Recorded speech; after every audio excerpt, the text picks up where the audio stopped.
Good morning, good afternoon, good evening, everyone. All right, wanted to do a little dashboard 101. So this is just going over some of the things that might be useful and pertinent and how to just get started on grabbing data, but also how it ties to some of the columns and what column types you might want to use in order to make the data actually work for you. So,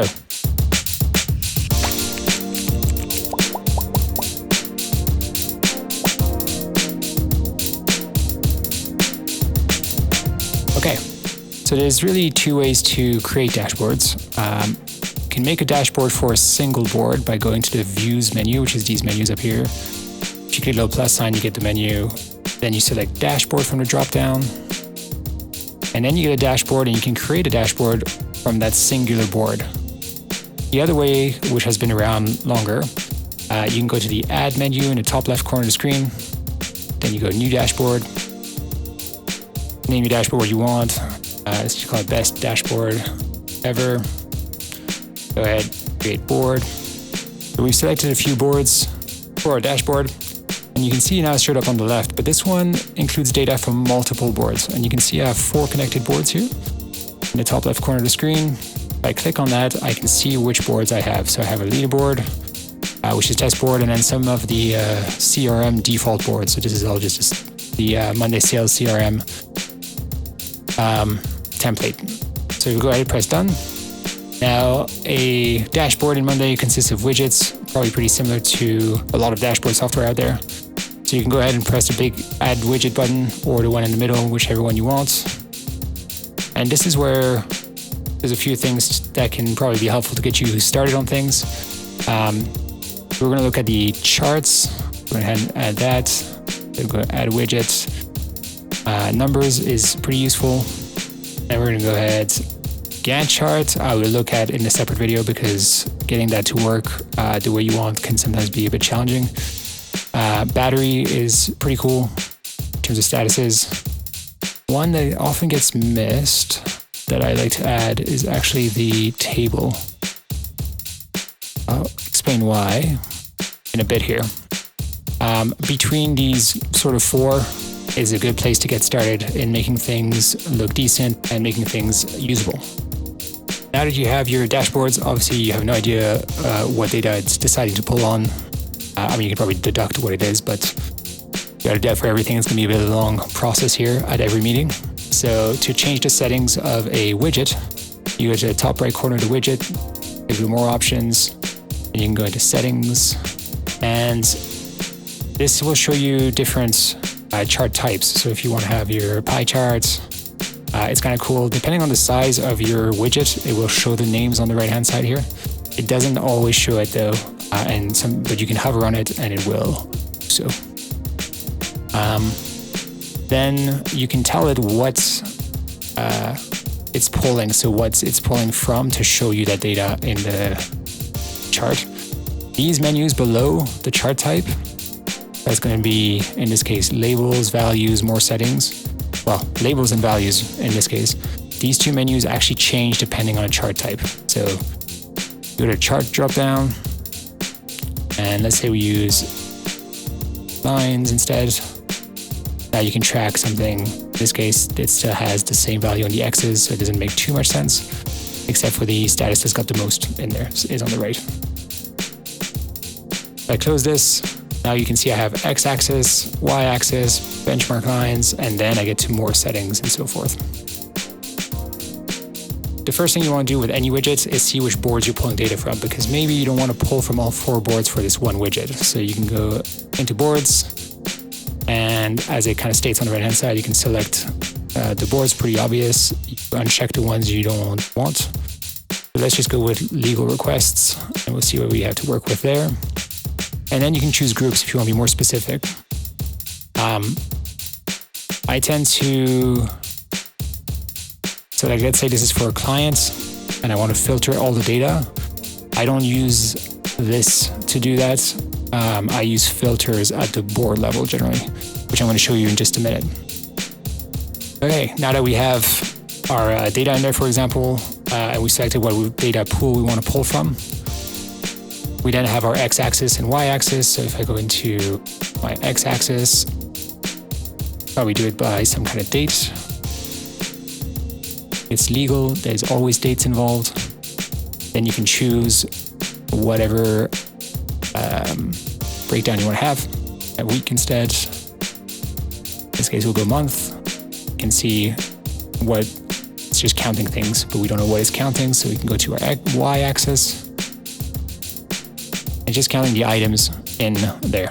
So there's 4 items in August, and there's 0 or there's 1 every other time. So maybe we want to know about the deal size, so you can go ahead and select deal size, and then all of a sudden you have a different thing. So you got 50K over here, 7, so forth. So you can track it by month, the deal sizes you're making. You can also choose functions column, which is really useful. And it's probably one of the highlights of using these dashboards. It's already there.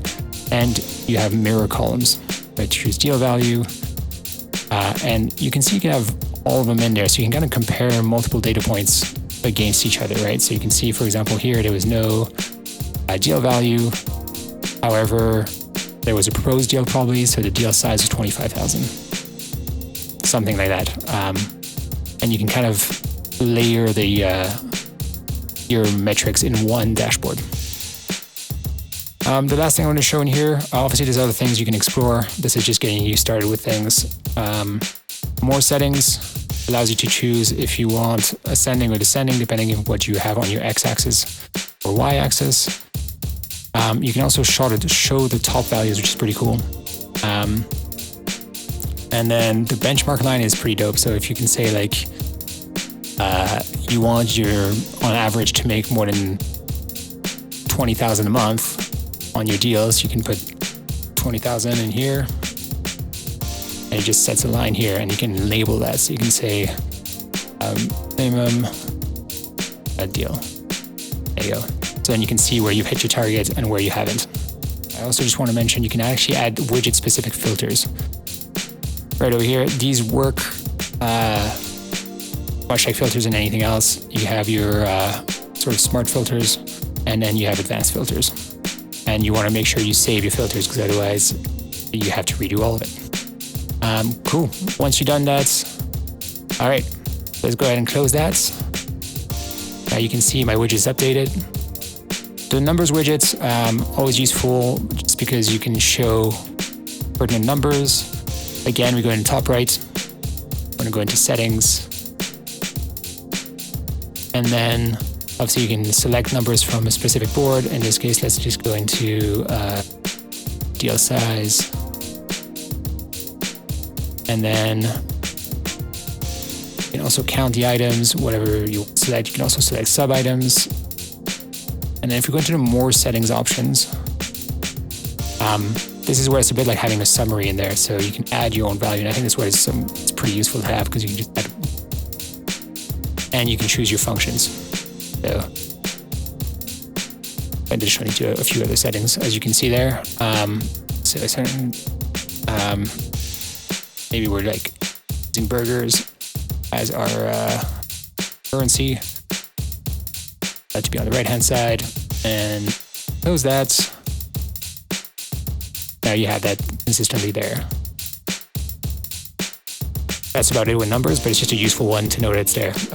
Battery is a pretty cool one. This is like pretty specific to Monday in some ways. I think it's really cool. If you have statuses like new, in progress, and done, you can see the actual progress of the battery. Or let's say you have 100% and you need to bring it down to 0. You can go the other way as well. It works really well. Pretty straightforward though. It's just based on statuses on a board. So if I go to the top right, settings, you can see you have your statuses over here. And again, if we select the board, we're just gonna, there you go. Now you get something that's a little more realistic with what's there.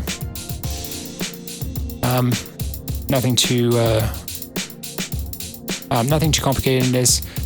Mainly you can just change the label of what it says here. Everything else is pretty much the same, but just a nice visual to have on a dashboard, very quick. Finally, for the widgets, there's the table one, which I think a lot of people forget. And this is just access to your table. Now, not everything that is available when you go to the table is available here. There are some limitations. namely like color coding. Like let's say you've color coordinated some columns. They don't show up in here. And the order of these columns is taken from the main table. So if you find like you rearranged a nice board into a different view on the board, that view does not come across in the dashboard here. This being said though, it's really useful if you're trying to track work that's relevant. I would say if you choose certain chart types, you get the same sort of access, which is really nice. And select bars, and select bars here. Then if you go into the display type, split mode, but your table kind of keeps that there all the time. So what's nice with table is having its access to all your items from specific boards, and you can have multiple boards in the same table. So if you see here, I have a leaderboard, but I also have a client onboarding and accounts manager board. Your legal request. So theoretically, you can kind of manipulate the data pretty well. So if I want to go into change the status for this, for example, click on it, and I can say that this is done. And I can manage everything in there. So all of a sudden you have your data, your progress, maybe some key numbers, and your actual work all in one dashboard. So you can pretty much run everything from the dashboard itself. This is a really good one to note. And not so secret one, which I think they still have. You got a widget, which is probably the coolest one. Well, there's lots of cool ones actually. Some other ones I'm just going to mention actually while we're kind of going through here. The files gallery is really useful. So you can access files in your dashboards, or included in dashboards that you've added. Time tracking obviously is always a good one, because then you can measure work against time. The one that is, the embedding ones are the one I was going to mention here. So you can have like a YouTube widget that's directly in here, embed everything. So if you're comfortable with that, embed whatever you want into the page. And then hopefully still have the llama farm. Yes, they do. The llama farm. One of the best ways to check your workout, add the widget, do it. It's worth it. It builds your llama farm based on statuses. And you can actually click on the llamas and open up your items in here, which is dope.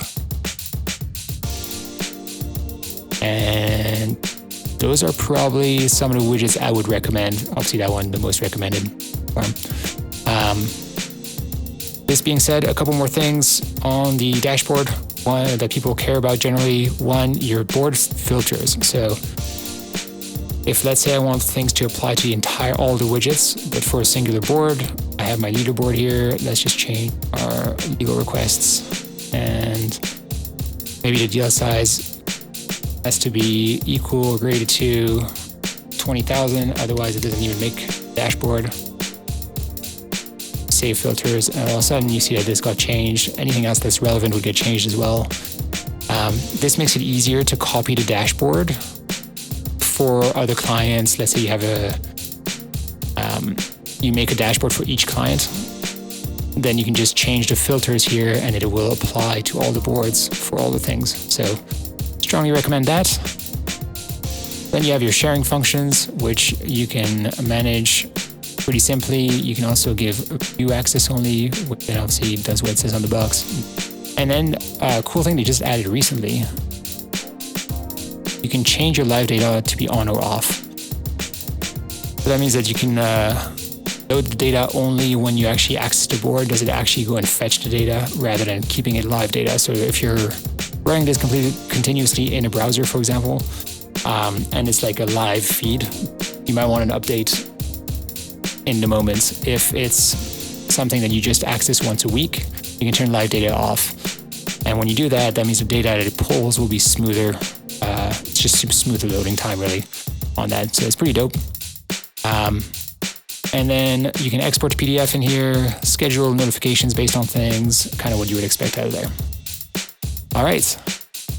That's pretty much it for me for a 101 on dashboards. Hopefully that was helpful. If you have any thoughts, questions, or concerns, pop them down below. Thanks for watching. You can check out my other stuff on the YouTube channel, but you can also go to my website at myautomationtips.com. Takes you to my consulting website. There are some templates available for download there. Please like and subscribe, and I will catch you in the next one. All right, thanks for watching.